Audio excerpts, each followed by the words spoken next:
Hello दोस्तों, कैसे हो आप लोग। एंड आप लोगों का दोबारा से स्वागत है मेरे यूट्यूब चैनल में। तो आज की जो वीडियो है उस वीडियो में हम करंट इलेक्ट्रिसिटी का पार्ट 1 करने वाले हैं। तो चलिए दोस्तों शुरू करते हैं आज की वीडियो को। ओके, तो करंट इलेक्ट्रिसिटी में जो बेसिक चीज़ है, हाँ, तो उससे पहले मैं आप लोगों को एक बात बता दूँ कि अगर आपको फिजिक्स या हमारे चैनल में किसी भी रिगार्डिंग कोई भी प्रॉब्लम आ रहा है तो आप हमें मेल कर सकते हैं। हमारे ईमेल एड्रेस ll physics999@gmail.com पे, ठीक है। आप हमें मेल कीजिए हमारे llphysics999@gmail.com इस ईमेल एड्रेस पे। एंड आपको इस चैनल के रिगार्डिंग सारे नोट्स मिल जाएंगे हमारे ऑफिशियल वेबसाइट पे। तो वेबसाइट का लिंक आपको नीचे डिस्क्रिप्शन में मिल जाएगा। तो चलिए शुरू करते हैं आज के वीडियो को। तो पहले हमें जो जानना होगा वो है कि करंट इलेक्ट्रिसिटी के चैप्टर में जो बेसिक चीज़ है वो है चार्ज का डेफिनेशन। एक चार्ज क्या होता है? तो चार्ज क्या होता है? चार्ज कोई एंटिटी नहीं होता। मतलब सपोज़ ये जो बोर्ड है ये एक एंटिटी है, मतलब हम बताते हैं कि ये एक बोर्ड है, इसका एक नाम है, तो ये एक बोर्ड है। चार्ज वैसा नहीं है। चार्ज एक फिज़िकल प्रॉपर्टी है, एक मैटर की एक फिज़िकल प्रॉपर्टी। सपोज़ मेरे पास एक बॉल है या एक पॉइंट है, तो इस पॉइंट को अगर मैं कहूँ कि इस पॉइंट के पास यूनिट चार्ज है, यूनिट पॉजिटिव चार्ज है, इस पॉइंट के पास यूनिट पॉजिटिव चार्ज है। यूनिट मतलब पॉजिटिव चार्ज है कितना है? 1। यूनिट पॉजिटिव चार्ज कितना है? 1। तो इसका क्या मतलब हुआ? ये जो बॉडी है इसके अंदर 1 कूलम की एक पॉजिटिव चार्ज है, 1 कूलम की पॉजिटिव चार्ज। अब कूलम क्या है भाई? देखो, कूलम एक साइंटिस्ट थे, चार्ल्स ऑगस्टिन दे कूलम, इटली के साइंटिस्ट थे। तो उन्होंने एक लॉ दिया, कूलम्स लॉ। उसके बाद से कूलम फेमस हो गया, ठीक है। तो अभी इस पर फोकस करते हैं। ये सपोज़ एक मैटर है, कुछ भी एक मैटर है। तो अगर हम इस मैटर को एक इलेक्ट्रिक फील्ड में प्लेस करते हैं, एक इलेक्ट्रिक फील्ड में हम इस मैटर को प्लेस करते हैं, तो क्या होगा? ये एक फोर्स फील करेगा। उस फोर्स को इलेक्ट्रिक चार्ज कहा जाएगा, ठीक है। उस फोर्स को इलेक्ट्रिक चार्ज कहा जाएगा। ओके, सो चलिए, इलेक्ट्रिक चार्ज का कंसेप्ट आपने जान लिया। इलेक्ट्रिक चार्ज एक फिज़िकल प्रॉपर्टी है मैटर्स की, आप इतना जान लो। एक और जो इंटरेस्टिंग मतलब एक फैक्ट है, मतलब आपको नोट डाउन करना होगा कि एक इलेक्ट्रॉन का चार्ज क्या है। चार्ज ऑफ एन इलेक्ट्रॉन क्या होता है? Equals to 1.6 into 10⁻⁻19 coulomb. यहाँ पे ये जो C है, इस C को, ये C क्या डिनोट करता है? C डिनोट करता है कूलम को। C डिनोट करता है कूलम को। C डिनोट करता है कूलम। ओके, तो ठीक है, C कूलम को डिनोट करता है। अब कूलम क्या है? कूलम एक यूनिट है। कूलम एक यूनिट है। जैसा मैंने कहा था, कूलम एक साइंटिस्ट का नाम है, उन्हीं से ये यूनिट आया, क्योंकि उन्होंने एक लॉ दिया, कूलम्स लॉ। कूलम्स लॉ में हम थोड़ी देर बाद आते हैं। ओके, सो यहाँ पे ये है charge of an electron 1.6 into 10⁻⁻19 coulomb. आपको ये जो फॉर्मूला है ये आपको थोड़ा सा ध्यान में रखना होगा। गुड, मतलब ये जो वैल्यू है ये आपको थोड़ा सा माइंड में रखना होगा। उससे पहले आपको एक बेसिक मतलब एक बेसिक सा जो नॉलेज होता है वो आपको दे दूँ।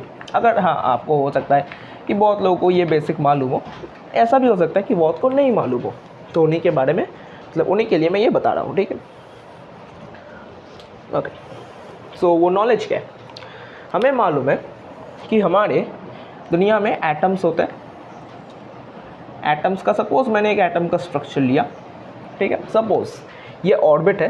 एंड हमें मालूम होता है कि एटम के अंदर न्यूक्लियस होते हैं। न्यूक्लियस के अंदर प्रोटॉन्स होते हैं एंड न्यूट्रॉन्स होते हैं, जो कि न्यूक्लियर फोर्स की वजह से आपस में बाइंड होते हैं in a circle known as nucleus, ठीक है। अब क्या हुआ, इनके सराउंडिंग में, न्यूक्लियस के सराउंडिंग में, जस्ट लाइक सन के सराउंडिंग में प्लैनेट्स ऑर्बिट पे रोटेट करते हैं, वैसे ही न्यूक्लियस के सराउंडिंग में इलेक्ट्रॉन्स ऑर्बिट, सर्कुलर ऑर्बिट से रोटेट करते हैं, रिवॉल्व करते हैं, रोटेट नहीं करते, रिवॉल्व करते हैं।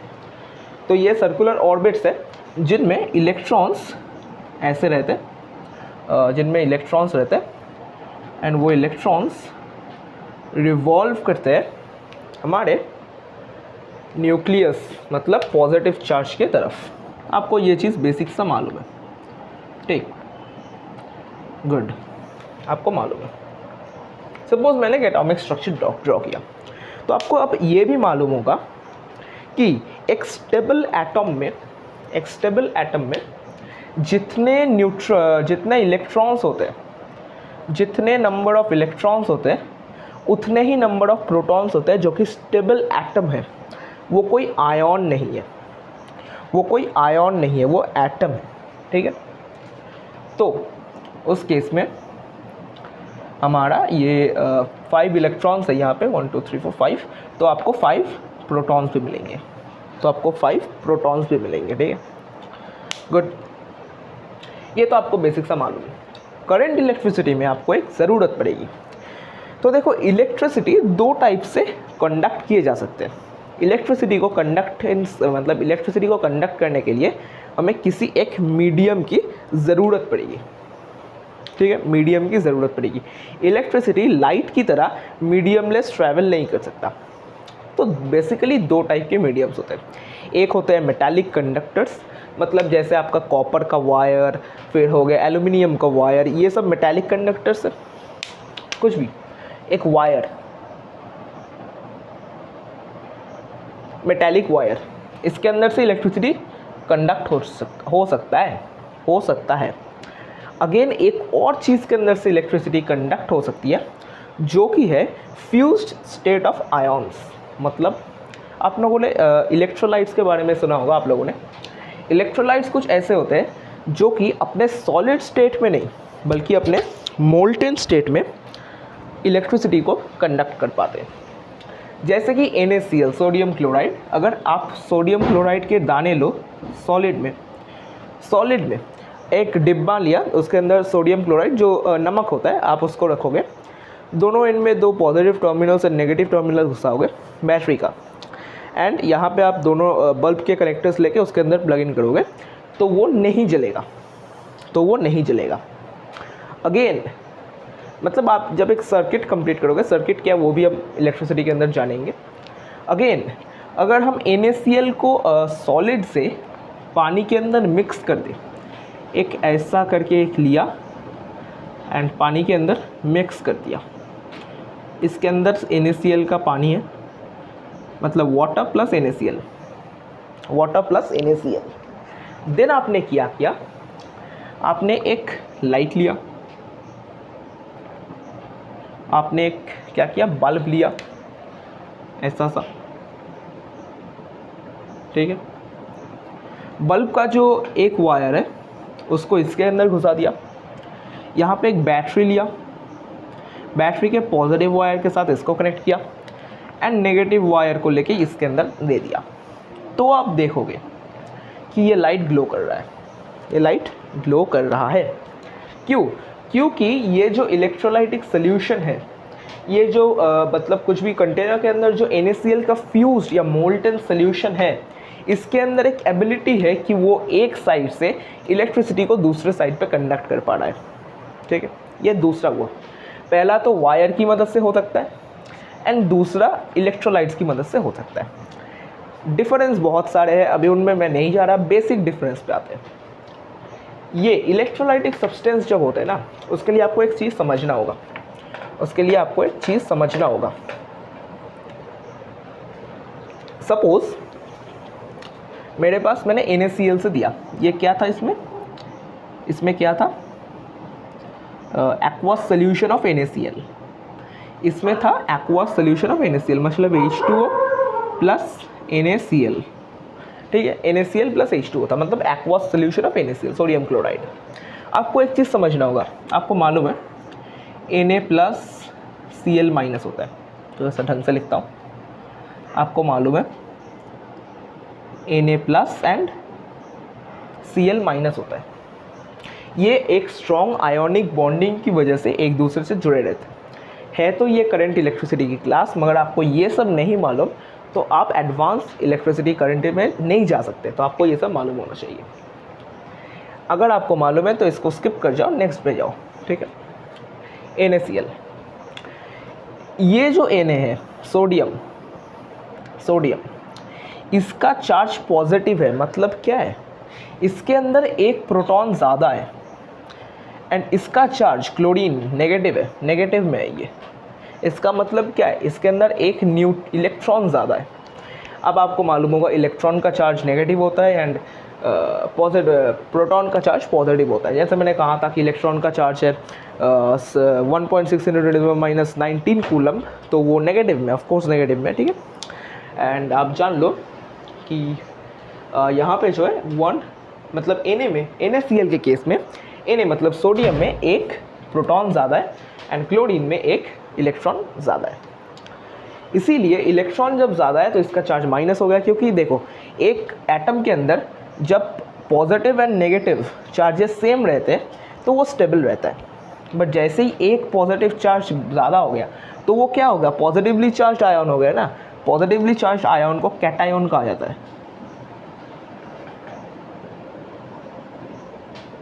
पॉजिटिवली चार्ज आयन को कैटायन कहा जाता है, नेगेटिवली चार्ज आयन को एनायन कहा जाता है, ठीक है, एनायन कहा जाता है। अब क्या हुआ, जैसे ही वो हुआ ये हो गया। वेट अ मिनट, ठीक, मिनट रुको, मैं काम कर देता हूँ, ठीक है। अब देखो नेगेटिवली चार्ज आयन को एनायन कहा जाता है, पॉजिटिवली को कैटायन कहा जाता है, ठीक है। ये हुआ। अब हम कहाँ थे टॉपिक में, हाँ, तो ये कैसे कंडक्ट करता है। अब क्या हुआ ना, अब क्या हुआ, जब ये H2O के साथ मिक्स किया सोडियम क्लोराइड, तो सोडियम अलग हो गया, क्लोरीन अलग हो गया, Na प्लस अलग हो गया एंड इधर Cl माइनस अलग हो गया। उधर Na प्लस अलग हो गया, यहाँ पे Cl माइनस अलग हो गया। यहाँ पे जो पॉजिटिव का ये जो नेगेटिव साइड होता है एंड ये पॉजिटिव साइड होता है बैटरी का। बैटरी के पॉजिटिव साइड के साथ हमारा बल्ब कनेक्टेड है, मतलब यहाँ पे पॉजिटिव टर्मिनल के, मतलब ये यहाँ पे पॉजिटिव मतलब करंट आ रहा है एंड यहाँ पे नेगेटिव आ रहा है। तो क्या हुआ, यहाँ पे पॉजिटिव करंट ग्रो किया, यहाँ पे नेगेटिव किया, यहाँ पे ग्रो किया पॉजिटिव करंट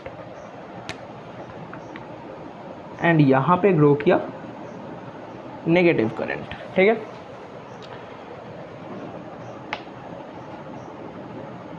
गुड, यहाँ पे पॉजिटिव, यहाँ पे नेगेटिव, क्योंकि ये नेगेटिव टर्मिनल के साथ कनेक्टेड है बैटरी का।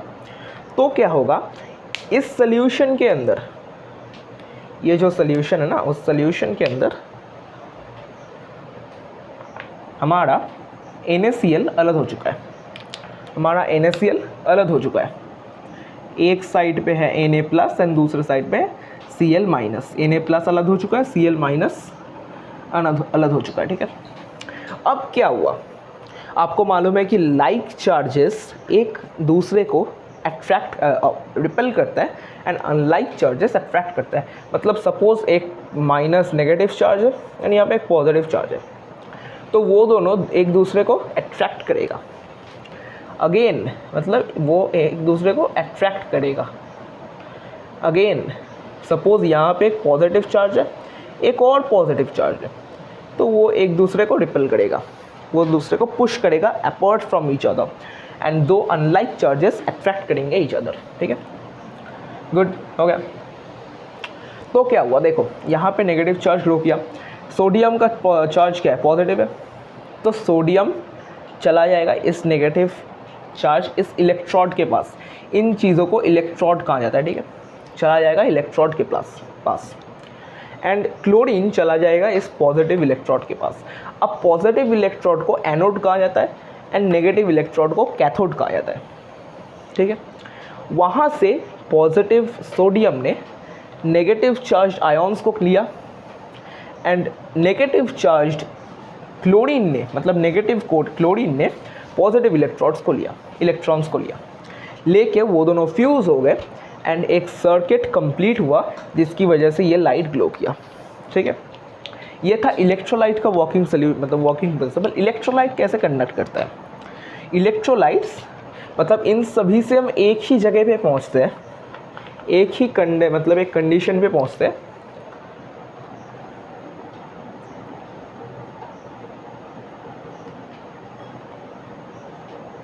Free ions carry electricity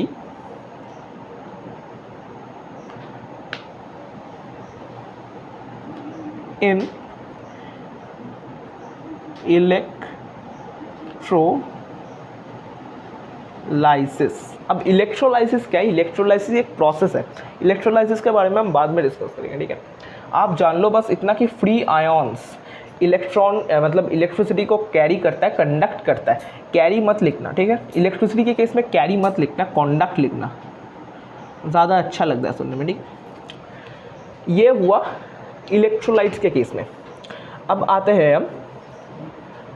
हैं हम हमारे करंट इलेक्ट्रिसिटी के केस में। हाँ, आपने तो जाना ही नहीं कि मेटालिक वायर से कैसे कंडक्ट किया जाता है। ठीक है, मेटालिक वायर, एक मेटालिक वायर, यहाँ पे इस मेटालिक वायर के अंदर इलेक्ट्रिसिटी यहाँ से इस तरफ जा रहा है, तो क्या होगा? फ्री आयॉन्स फ्री आयॉन्स नहीं, फ्री इलेक्ट्रॉन्स, जो फ्री इलेक्ट्रॉन्स है वो इस तरफ मूव करेंगे, वो इस तरफ मूव करेंगे। जिधर करंट जाएगा उसके अपोजिट में फ्री इलेक्ट्रॉन्स मूव करेंगे in case of a metallic wire, in case of a metallic wire. ठीक है, अब देखो in case of a metallic wire, तो यहाँ पे ये जो है हमारा ये वाला साइन, ये डिनोट करता है इलेक्ट्रॉन्स को, एंड ये जो है हमारा ये वाला डिनोट करता है करंट को। ठीक है, ये प्रिंसिपल है कि कैसे कंडक्ट होता है electricity in case of metallic wire, वो हम बाद में जानेंगे। बस इतना जान लो, जिस तरफ को इलेक्ट्रिसिटी जाएगा उसके अपोजिट तरफ को इलेक्ट्रॉन्स, फ्री इलेक्ट्रॉन्स मूव करेंगे। ठीक है, गुड। अभी हमारे मेन टॉपिक पर रिटर्न करते हैं। अब आप बताओ कि सपोज एक एटम है, बस ऐसा ही, इलेक्ट्रॉन्स है, अंदर पॉजिटिव आयॉन्स एंड अंदर प्रोटॉन है एंड न्यूट्रॉन है। न्यूट्रॉन चार्जलेस होते हैं। ठीक है, अब आप बताओ कि एक करंट कंडक्शन में कौन सा हेल्प करेगा? प्रोटॉन हेल्प करेगा या फिर न्यूट्रॉन हेल्प करेगा या फिर इलेक्ट्रॉन हेल्प करेगा? अब बताओ, प्रोटॉन हेल्प करेगा, न्यूट्रॉन हेल्प करेगा या इलेक्ट्रॉन हेल्प करेगा इलेक्ट्रिसिटी कंडक्शन में in case of atom? Comment कर दो। ठीक है, आंसर होगा इलेक्ट्रॉन्स। क्यों? मैंने कहा था वीडियो के फर्स्ट में, प्रोटॉन्स एंड न्यूट्रॉन्स एक साथ न्यूक्लियस के अंदर एक स्ट्रॉन्ग न्यूक्लियर फोर्स से बंधे रहते हैं, जुड़े रहते हैं। ठीक है, बट इलेक्ट्रॉन्स ऐसे freely due to some forces it revolves around the nucleus in a fixed path known as orbit, तो ऑर्बिट भी बहुत होते हैं, मतलब आप समझो तो KLMNO ऐसे ऑर्बिट को काउंट किया जाता है। ठीक है, इलेक्ट्रॉन्स एक केमिकल रिएक्शन में पार्टिसिपेट करते हैं, सिर्फ इलेक्ट्रॉन्स ही केमिकल रिएक्शन पे पार्टिसिपेट करते हैं, ना कि न्यूट्रॉन्स करते हैं ना प्रोटॉन्स करते हैं, ओनली इलेक्ट्रॉन्स। ठीक है, क्योंकि इलेक्ट्रॉन्स एक एटम के अंदर से रिमूव भी किया जा सकता है बहुत इजीली और गेन भी किया जा सकता है बहुत इजीली, तो इलेक्ट्रॉन्स कंडक्ट करते हैं। ठीक है, अब बेसिक टॉपिक में आते हैं। पहला जो हमारा टॉपिक था वो है चार्ज, हो गया चार्ज, आपने समझ लिया। अब पहला जो मतलब दूसरा जो टॉपिक है वो है कूलम्स लॉ, वो है हमारा कूलम्स लॉ।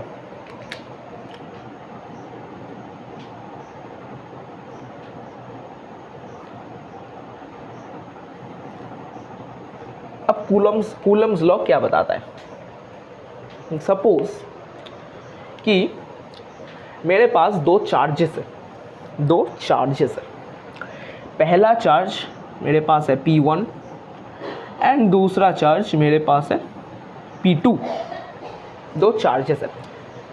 अब क्या हुआ, इन दोनों चार्जेस के बीच आइदर तो एक एट्रैक्टिव फोर्स रहेगा, ये दोनों मतलब दूसरे को अट्रैक्ट करेगा, या फिर इनके बीच एक रिपल्सिव फोर्स रहेगा। ये अट्रैक्टिव फोर्स है, ये रिपल्सिव फोर्स है, कुछ तो रहेगा। आइदर अगर ये पॉजिटिव हुआ, ये मतलब ये नेगेटिव हुआ, ये नेगेटिव हुआ तो रिपल्सिव होगा, ये पॉजिटिव हुआ, ये पॉजिटिव हुआ तो भी रिपल्सिव होगा, ये नेगेटिव हुआ, ये पॉजिटिव होगा तो अट्रैक्टिव होगा, एंड अगर ये पॉजिटिव हुआ, ये नेगेटिव हुआ तो भी अट्रैक्टिव होगा। तो मेरे पास यहाँ पे 2 पॉइंट चार्जेस है, P1 P2, ठीक है। अब क्या हुआ, इनके बीच का, अच्छा मैं थोड़ा सा साइड करके लिखता हूँ, हमें लिखना है, मैं यहाँ पे दिखाता हूँ। एक चार्ज है P1 एंड दूसरा चार्ज है P2। इन दोनों के बीच का जो डिस्टेंस है, इन दोनों के बीच का जो डिस्टेंस है, इस डिस्टेंस को मैंने D लिया, कोई यूनिट नहीं है, कोई यूनिट नहीं है, इस डिस्टेंस को मैंने D लिया, ठीक है। अब इनके बीच में जो फोर्स काम कर रहा है, चाहे वो अट्रैक्टिव क्यों ना हो, चाहे वो रिपल्सिव क्यों ना हो, मैंने उस फोर्स को F लिया, फोर्स, इसको मैंने लेट, सपोज वो फोर्स F है, मैंने बस लेट सपोज, चाहे वो अट्रैक्टिव फोर्स क्यों ना हो, चाहे वो रिपल्सिव क्यों ना हो। तो according to coulomb's law,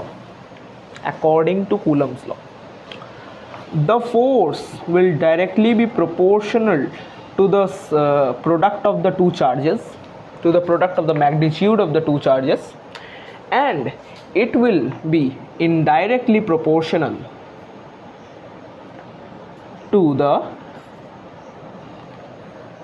square of the distance between them. According to Coulomb's law क्या बताता है, ये जो फोर्स है, चाहे वो अट्रैक्टिव हो या रिपल्सिव हो, वो force will be directly proportional, वो डायरेक्टली प्रोपोर्शनल होगा to the product of the magnitude of the two charges. ये पॉइंट चार्जेस है, P1 and P2 are 2 point charges and the distance is D। तो क्या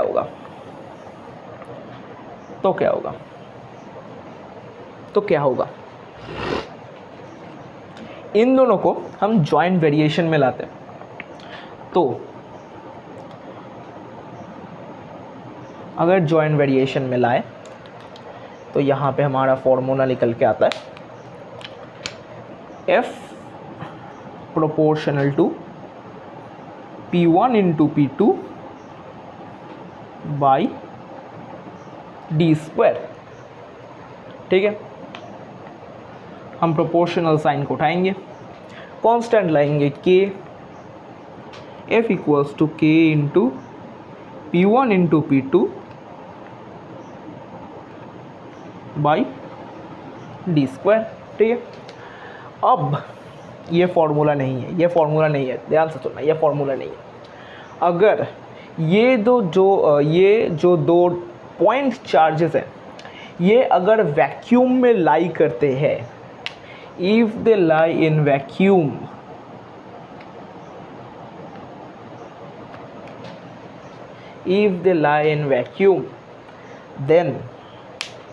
then ये जो K है, इस K का वैल्यू होगा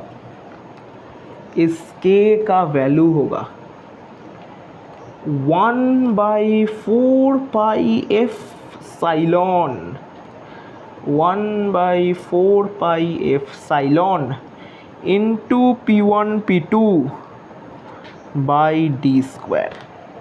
ये है कूलम्स लॉ का फॉर्मूला, मैथमेटिकल एक्सप्रेशन, अच्छे से याद कर लो। ये पाई है, ये एप्सिलॉन है। ये कब होगा, K से ये कब आएगा, जब ये दो पॉइंट चार्जेस वैक्यूम में लाई करेंगे, क्या बोला मैंने, वैक्यूम में, अच्छे से सुनना, ठीक है, गुड। अब ये जो साइन है, मैं इसको आपको बोल देता हूँ कि ये क्या है। ये है एप्सिलॉन, मैं यहाँ पे लिख देता हूँ इस साइन को ग्रीक लेटर एफ साइलॉन से डिनोट किया जाता है, एफ साइलॉन से डिनोट किया जाता है। अब हम इसका वैल्यू निकालेंगे। वैल्यू निकालने की कुछ नहीं है, आप इसको बस रिमाइंड कर लो। ये जो एफ साइलॉन है इसका वैल्यू है इस केस में इसका वैल्यू है 8.54 into 10⁻⁻12 coulomb square newton to the power -1 metre to the power -2। आपको यहाँ पे कुछ दिख नहीं रहा होगा, आई एम डैम श्योर। तो मैं इसको थोड़ा सा पोंछ लेता हूँ, मैं आपको थोड़ा सा इधर करके ब्लैक पेन से लिख के दिखाता हूँ, ठीक है। इसका वैल्यू होगा epsilon equals to 8.54 into 10⁻⁻12 coulomb square newton to the power -1 metre to the power -1। एक और होता है फैरड पर मीटर, आपको अभी जानने की ज़रूरत नहीं है। फैरड पर मीटर एक और होता है, इसका यूनिट फैरड पर मीटर, FARAD पर मीटर, ठीक है। ये एप्सिलॉन की वैल्यू है। अब क्या करते हैं, ये तो फॉर्मूला हुआ, इसको रखते हैं, इस साइड को रिमूव करते हैं, ये भी रहने देते हैं। अब ठीक है, अब देखो अकॉर्डिंग टू कैलकुलेशन हम कैलकुलेशन करके दिखा सकते हैं, मैं दिखा नहीं रहा, नेक्स्ट वीडियो में करूँगा, थोड़ा बड़ा कैलकुलेशन होगा कि अगर ये point charges 1 coulomb and 1 coulomb का हुआ एंड ये जो डिस्टेंस है ये 1 मीटर हुआ, 1 मीटर स्क्वायर हुआ, तो F का जो वैल्यू आएगा that will be equal to, अगर ये दो 1 कूलम के पॉइंट चार्जेस पे इन दोनों का मैग्नीट्यूड 1 कूलम हुआ, ये डिस्टेंस 1 मीटर हुआ, तो F का वैल्यू होगा 9 इंटू 10⁻⁹ न्यूटन, 9 इंटू 10⁻⁹ न्यूटन, ये F का वैल्यू आएगा। अगर ये दो पॉइंट चार्जेस 1 मैग्नीट्यूड के हुए, ये D डिस्टेंस 1 मीटर का हुआ, आप किताब में देखोगे तो आपको ये P की जगह पे Q दिखेगा, Q1 Q2 D की जगह पे R दिखेगा।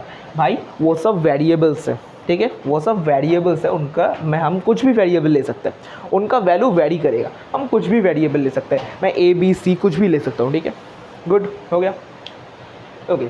सो ये सब तो हो गया, कूलम्स लॉ हो गया। अभी हम कूलम्स लॉ से क्या करेंगे, फ़िलहाल तो कूलम्स लॉ की अब कोई ज़रूरत नहीं है, आई थिंक क्या सोचा था मैंने, ओके हाँ ठीक है, कूलम्स लॉ हो गया, बस यही तक कूलम्स लॉ थी। अब थोड़ा सा मैं आपको एक टॉपिक बता दूं जो कि हम नेक्स्ट दिन कवर करेंगे, पोटेंशियल डिफरेंस। वो मैं थोड़ा सा आपको बता देना चाहता हूँ, हम नेक्स्ट दिन में उसको कवर अप करेंगे। पोटेंशियल डिफरेंस, क्या बोला मैंने, पोटेंशियल डिफरेंस। पोटेंशियल डिफरेंस क्या होता है, उससे पहले आप एक बेसिक सर्किट का स्ट्रक्चर जान लो, बेसिक सर्किट का स्ट्रक्चर, ठीक है, एकदम बेसिक जो सर्किट्स होते हैं उनके स्ट्रक्चर को आप जान लो एक बार को, ठीक है। यहाँ पे एक बैटरी होता है, मैं थोड़ा सा बड़ा करके ड्रॉ कर रहा हूँ, जैसे कि यहाँ पे हमारा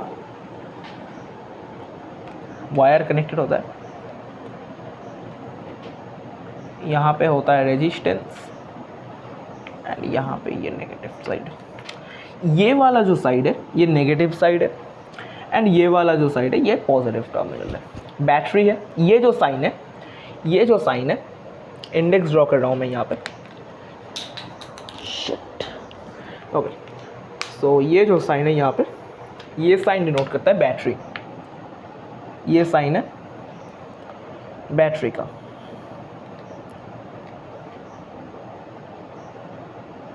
बैटरी, ये जो साइन है, ये साइन आपको इस चैप्टर में बहुत काम आएगा, रेजिस्टेंस, रेजिस्टेंस, ठीक है, रेजिस्टेंस। अब ये एक बेसिक स्ट्रक्चर है एक सर्किट का। अब देखो सपोज यहाँ पे एक पॉइंट है, पॉइंट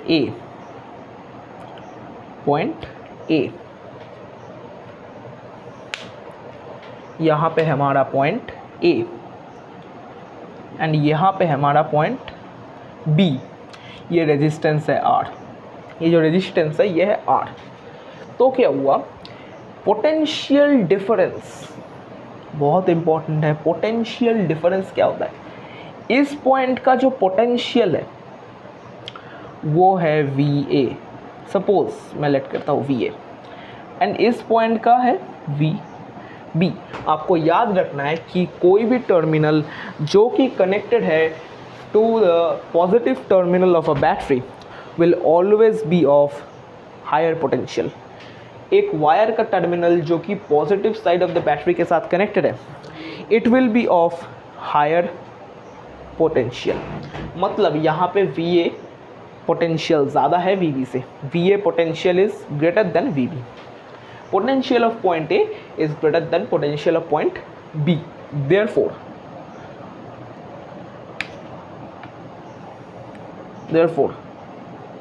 VA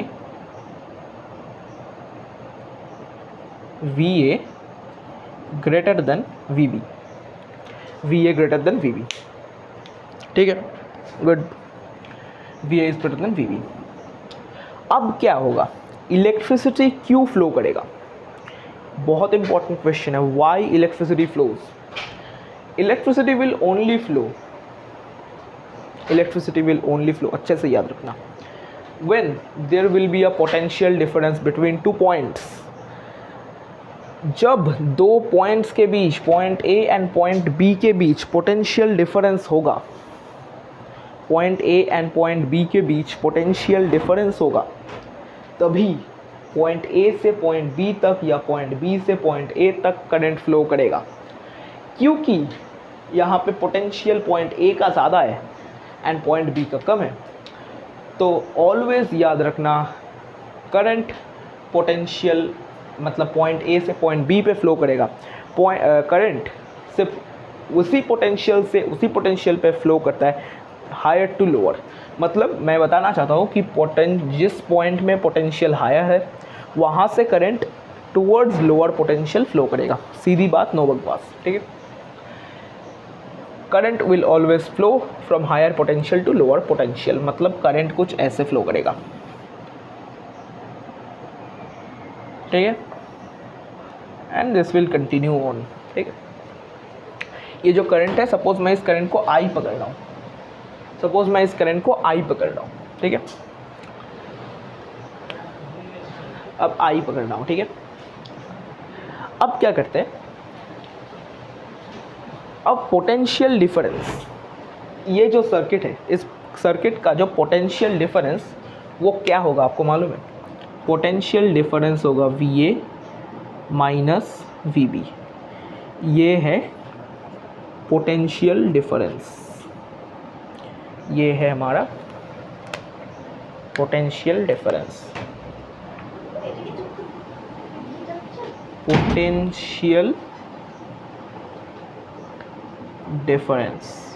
ठीक है, potential difference V A minus V B. हम V A minus V B नहीं लिखते, इसको इक्वल्स टू वी कर देते, लेट कर देते, ठीक है, गुड।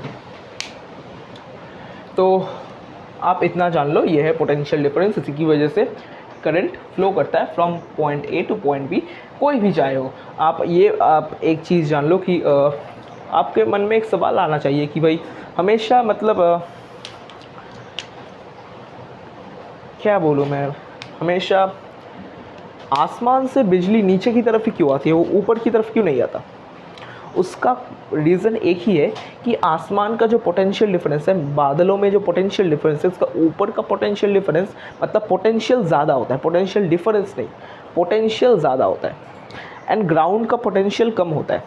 इसीलिए पोटेंशियल डिफरेंस की वजह से करंट ऊपर से नीचे की ओर फ्लो करता है। इसका भी एक कारण है, क्यों वहाँ पे पोटेंशियल ज़्यादा है, क्यों नीचे पोटेंशियल कम है, वो बाद में जानेंगे, वो बात की बात है। तो आज के लिए इतना ही, आप ये सब नोट डाउन कर लो। नेक्स्ट दिन हम शुरू करेंगे electric potential, EMF and resistance को, ठीक है। नेक्स्ट दिन का टॉपिक है EMF, electric potential and resistance. तो चलिए दोस्तों, आज के लिए इतना ही। मिलते हैं नेक्स्ट वीडियो में। ये सब अच्छे से कर लेना, ये सब बेसिक कंसेप्ट है, इनके बिना करंट इलेक्ट्रिसिटी कुछ नहीं, ठीक है। तो चलिए दोस्तों, मिलते हैं नेक्स्ट वीडियो में, तब तक के लिए बाय।